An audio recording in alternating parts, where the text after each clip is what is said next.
In a quiet study in Switzerland, the year was 1939.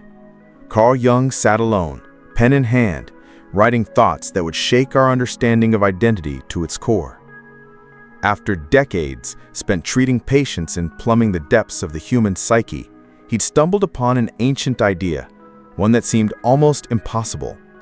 A 2,500-year-old teaching from the Buddha suggested that this self Jung had studied his entire career might not exist at all. But Jung wasn't disheartened. Instead, he wrote, calling Buddhism the most sensible and most direct of all religions. So what exactly did this giant of Western psychology see in Buddhist teachings? And more importantly, what happens when these two profound ways of understanding the mind collide? Because here's the thing. At first glance, they seemed completely opposite. But when you look closer, there's a fascinating tension between these ideas, one that just might help us unlock a deeper truth about ourselves. Hey there, I'm Peter from Buddha's Wisdom. Before we dive into this profound paradox, let's set the stage. Picture two moments in history. First, beneath the Bodhi tree in ancient India, Siddhartha Gautama attains a radical insight that what we think of as a fixed, unchanging self is actually an illusion. This would become one of Buddhism's core teachings. Now, fast forward to the early 20th century. Carl Jung, already famous for his work on the human psyche, sits in his studies surrounded by Eastern texts. He's developing his theory of the self as the center of psychological wholeness, a concept that seems to be the exact opposite of the Buddha's no-self. And yet, both ideas work. Both perspectives have helped countless people find healing, peace, and purpose. Both are now supported by modern research. How can that be? Today, we'll explore how Jung and the Buddha each arrived at their revolutionary insights, the true meaning behind self and no-self, and the surprising ways these two ideas actually complement one another. More than just abstract philosophy, this understanding holds the power to transform your everyday life. Let's turn back the clock to see how these ideas first took root. Our story begins in the vibrant streets of 19th century Germany. A young philosopher named Arthur Schopenhauer introduces Buddhist ideas to Western intellectual circles. His writings would later captivate a young Carl Jung and open his eyes to Eastern wisdom. Jung later wrote in his memoirs, Schopenhauer was the first to speak of the suffering of the world, which visibly and glaringly surrounds us, and of confusion, passion, and evil. This fascination deepened in 1909 when Jung met Richard Wilhelm, the renowned translator of Chinese classics. Through his friendship, Jung gained unprecedented access to Eastern philosophical texts, marking a turning point in his understanding of the human mind. From 1909 to 1914, Jung immersed himself in these works, studying Sanskrit for 3 hours every morning. His letters from this period show a growing fascination with Buddhist ideas, particularly how they mirrored the experiences of his patients. By 1920, Jung had amassed one of Europe's most comprehensive private collections of Buddhist texts, including rare Tibetan manuscripts. Meanwhile, 25 centuries earlier in ancient India, another story was unfolding. After years of searching, Prince Siddhartha Gautama discovered a profound truth beneath the Bodhi tree. His realization of no-self wasn't just a philosophical idea, it was a direct experience. In the Anatta Sutta, he taught that our sense of a permanent identity is an illusion. This pivotal moment, around 485 BCE, marked the Buddha's enlightenment. Within weeks, he shared this insight in the Dhammacakkappavattana Sutta, laying the foundation of Buddhist thought. A few years later, in the city of Varanasi, his teaching of anatta, or no-self, was presented in full through the Anatta Sutta. During Jung's lifetime, the cultural exchange between East and West accelerated dramatically. Steamships, railroads, and telegraphs brought Buddhist texts to Europe in unprecedented numbers. Jung's personal library in Kuznaist soon overflowed with Sanskrit and Pali translations, Eastern commentaries, and philosophical treatises. But Jung wasn't just a passive reader. As he treated patients in his practice in Switzerland, he began noticing patterns that uncannily matched Buddhist descriptions of consciousness. In clinical notes from 1925, he recorded this growing sense that the similarities weren't mere coincidence. Both Jung and the Buddha were asking the same fundamental question: what causes human suffering? And both recognized that suffering was deeply connected to our sense of self. Of course, their methods were different. Jung approached this through psychoanalysis and dream work, the Buddha through meditation and mindfulness. Yet their paths led to insights that in many ways complemented one another. One particularly fascinating parallel is how Jung's own personal crisis, recorded in his Red Book, mirrored the Buddha's intense period of questioning. Both men faced deep inner turmoil, and both emerged with revolutionary new understandings of the mind. Yet their culture shaped how they expressed these insights. The Buddha spoke in terms of dharma and dependent origination. Jung used the language of archetypes and the collective unconscious. On the surface, their vocabulary seemed different, but at the core, they were often pointing to the same truths. So, what exactly did Jung mean by the self? In his groundbreaking book Aeon, published in 1951, Jung describes the self as much more than just our everyday personality. He writes, "The self is not only the center, but also the whole circumference which embraces both conscious and unconscious. It is the center of this totality, just as the ego is the center of consciousness." For Jung, the ego, our conscious identity, is just the tip of an immense psychological iceberg. Beneath it lies a vast reservoir of unconscious material, not only personal memories, but also universal patterns he called archetypes. And Jung didn't arrive at these ideas just by reading ancient texts. Through years of clinical work, he observed that patients with no prior knowledge of Eastern philosophy would often produce mandala images in dreams and art, symbols long associated with Buddhist teachings about wholeness and the self. One striking example, a businessman dreamed of a luminous crystal resting at the bottom of a deep well. Jung recognized this as a classic symbol of the self, strikingly similar to the diamond body described in Buddhist texts. But for Jung, the self wasn't a fixed thing. It was a process, a dynamic journey toward wholeness that he called individuation. This involved integrating unconscious aspects of the psyche into conscious awareness. Jung didn't just base these ideas on abstract theory. He recorded thousands of dreams and clinical observations that pointed to the same patterns across time and culture. For example, one patient with no background in Buddhism dreamed of a radiant center surrounded by darkness, an image strikingly similar to Tibetan mandalas used in meditation practices. For Jung, the self represented both an origin and a destination. In his memoir, Memories, Dreams, Reflections, he wrote, "This divine center paradoxically contains all opposites, conscious and unconscious, good and evil, spirit and matter." In his later years, Jung's understanding of the self grew increasingly nuanced. In fact, he began bridging his ideas with Buddhist concepts.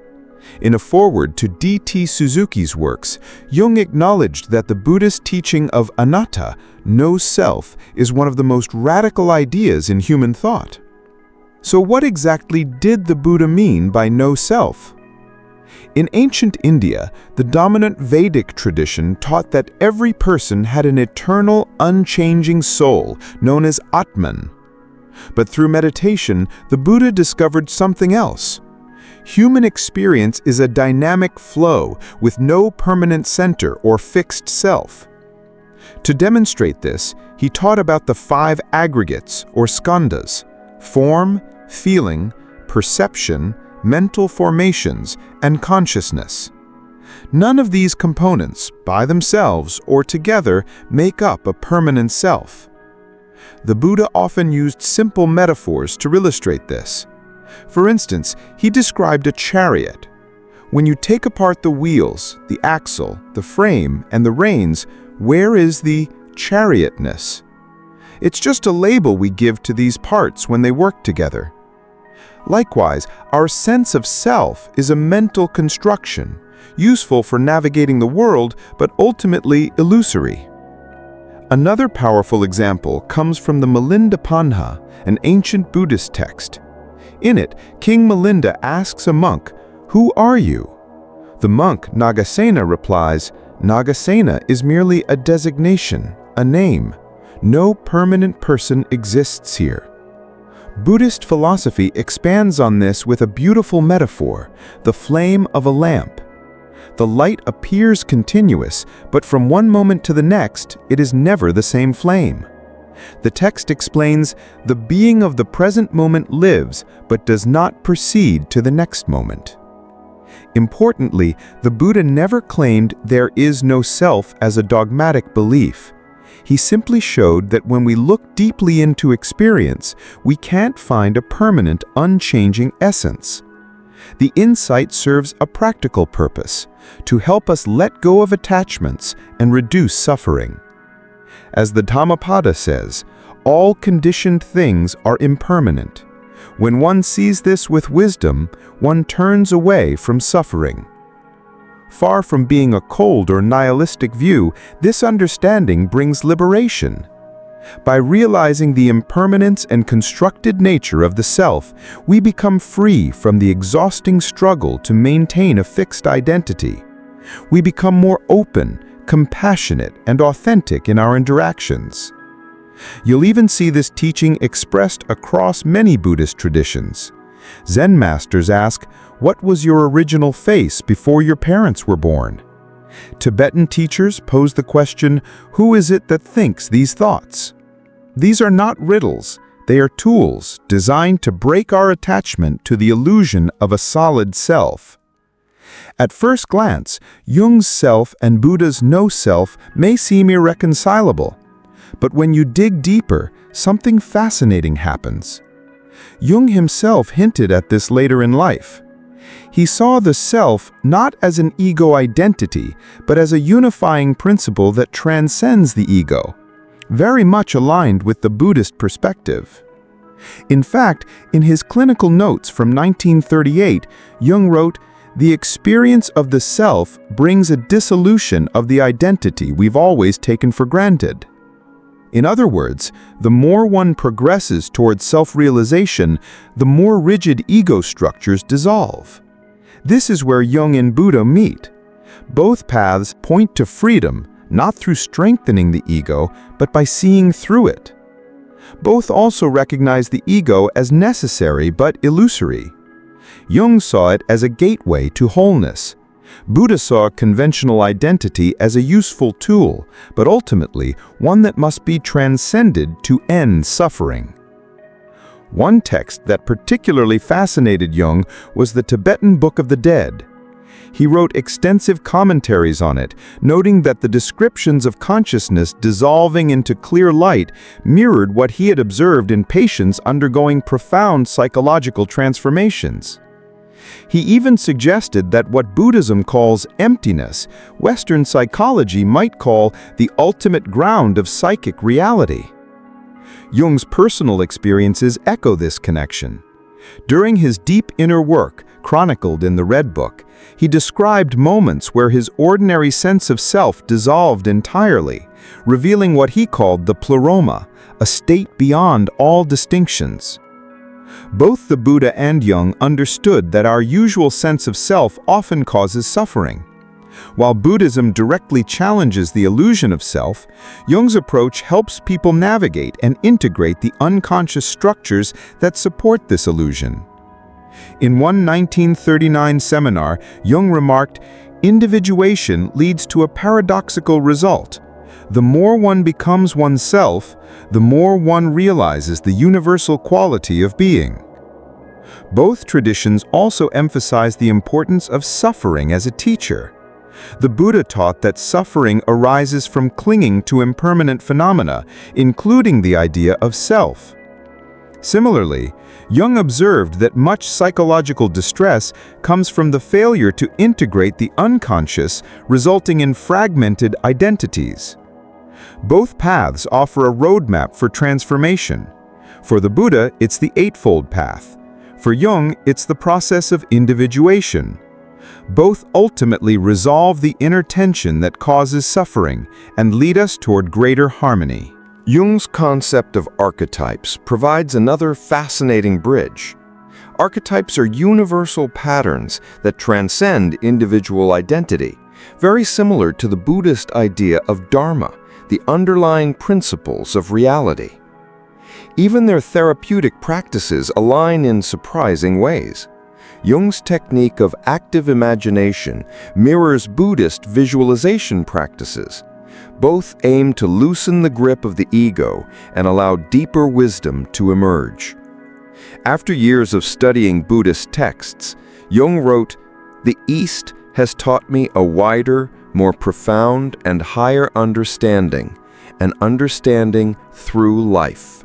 The connection between these two traditions becomes even clearer when we look at what they both emphasize: direct experience. Both Jung and the Buddha taught that true transformation doesn't come from reading books or accumulating intellectual knowledge alone. Jung often said, the patient must experience something that grips him. Only then can he overcome his former attitudes. Similarly, the Buddhist teachings stress personal insight gained through meditation and mindful reflection. In the end, both paths guide us toward facing ourselves, not as static beings, but as dynamic processes. Whether through meditation, therapy, or daily life reflection, the message is clear. Freedom comes when we embrace the paradox of identity, that the self is both everything and nothing, a useful convention and an illusion, a gateway to deeper wholeness. This synthesis of Jungian psychology and Buddhist wisdom is more than a philosophical curiosity. It has practical power. In fact, many modern therapeutic practices draw from both. Consider this. One therapist reported a patient's breakthrough moment when she stopped trying to fix herself and instead began observing her mind with curiosity and compassion. Her anxiety began to dissolve. What she had discovered was not some grand, ideal self, but a spacious awareness beyond her habitual ego. In Jung's terms, this is moving toward the self. In Buddhist terms, this is seeing the truth of no self. Take dream work, for instance. Jung taught that dreams reveal hidden aspects of the psyche, and he encouraged patients to engage with dream figures as parts of themselves. When this is combined with Buddhist mindfulness practices, the work goes even deeper. Instead of clinging to or rejecting parts of our psyche, we learn to observe them with openness, allowing transformation to unfold naturally. In contemplative psychotherapy, a similar blend is at work. Here, Jung's understanding of the shadow, the repressed and rejected parts of ourselves, meets Buddhist techniques for working with difficult emotions. Patients learn to welcome all aspects of their experience without identifying with them. As one psychiatrist noted, when we stop fighting against parts of ourselves, integration happens naturally. Jung's technique of active imagination, where the patient dialogues with different parts of their unconscious, takes on even greater depth when paired with Buddhist insight. Rather than striving to build a stronger, more polished ego, the practitioner learns to move fluidly between aspects of the psyche, developing a more spacious and compassionate awareness. A longtime meditator once described her experience this way: "I used to think I needed to become someone better. Now I see there's no fixed self to improve, just an unfolding process to trust." This combined approach is especially powerful for people struggling with identity issues. For example, one case study involved a businessman trapped in workaholism and perfectionism. By integrating both Jungian and Buddhist perspectives, he came to see his relentless drive for success not as an inherent flaw, but as a conditioned pattern. From that understanding, he could relate to it more wisely, with greater freedom. Even relationships benefit from this integrated understanding. When we no longer cling to the idea of a fixed me or you, we can engage with others more openly and authentically. One couples therapist reported that when partners began incorporating both Jung's and the Buddhist's insights, they fought less about who was right and connected more deeply with each other's essence. Beyond the personal and interpersonal, this synthesis is making waves in broader fields too. Leadership training programs, for example, are now incorporating these teachings to help leaders navigate power with greater wisdom and humility. One CEO shared, "Understanding the self as both center and no center paradoxically made me more effective and more humble." Therapists, coaches, and spiritual teachers continue to discover fresh ways to blend Jungian depth psychology and Buddhist insight. The key isn't to choose between the two, but to let both illuminate the path toward healing and wholeness.